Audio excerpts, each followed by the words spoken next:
Tapos na po ako, teacher. Okay, ang nanalo sa atin nito ay si Lomi. Kaya natin ko nagagagang puntos si Lomi mamaya. Ngayon, class, ano nakikita niyo sa larawan? Polusyon. Magaling. Ano naman sa tingin niyo ang nagdudulot ng polusyon? Teacher. Teacher. Okay, dito on. Putol ng kahoy, teacher. Okay, pagputo ng kahoy, ibang sagot. Okay, Lomi. Mga pabrika at mga jeep. Magaling, Lomi. Ikaw naman, Charity. Lilisan ito nakakasakitan ng isang tao. At lilisan Ang sinabi ni Charity ay hindi isang sanhi, kundi isang Bunga.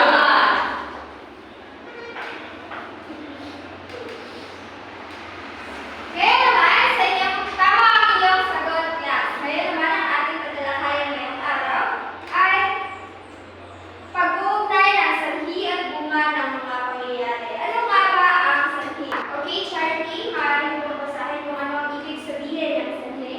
ang sanhi ay tumutukoy sa pinagmulan o dahilan ng isang pangyayari.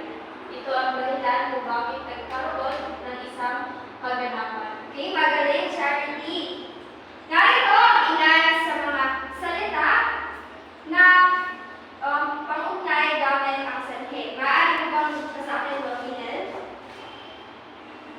Una, dahil or dahil sa, palibhasa, kasi, sapagkat o pagkat. Magaling, Lominel. Ngayon, meron tayo dito halimbawa ng isang salita.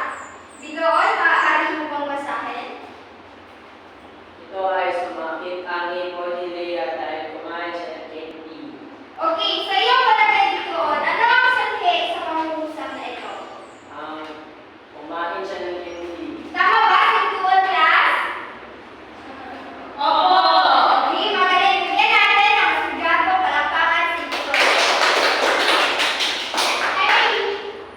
Ngayon, ano naman ang ibig sabihin ng bunga? Sino maaaring bumasa? Okay, Lovely, maaari mo basahin? Ang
Tumawid sa kalsada.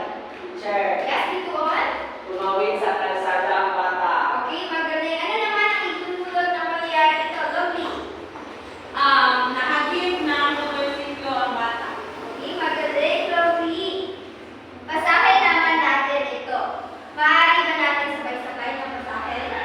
Dahil sa magaan sa kanto, maraming tao at may pulis. Ano nga ang bunga ay...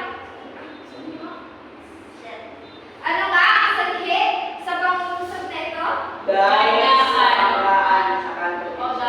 Okay, magaling. Ang bahagi ito ng pangungusap ay nagsasaad ng dahilan ng pagdami ng tao o pagkakaroon ng pulis. At ito ang nagsisilbing sanhi sa isang pangyayari. Ngayon, ibasahin natin ang pangalawang pangungusap. Maraming tao at may pulis. Dito sa bahagi ito naman, nagsasaad ng resulta o epekto ng mga pangyayaring pinag-uusapan. At ito naman ang bunga ng pangyayari. Ngayon ay gusto kong suriin ninyo ang mga sumusunod. Maaari mo bang basahin? Maaga pa ay papunta na sina Ria at Gina sa palengke para mamili ng mga ititinda nila.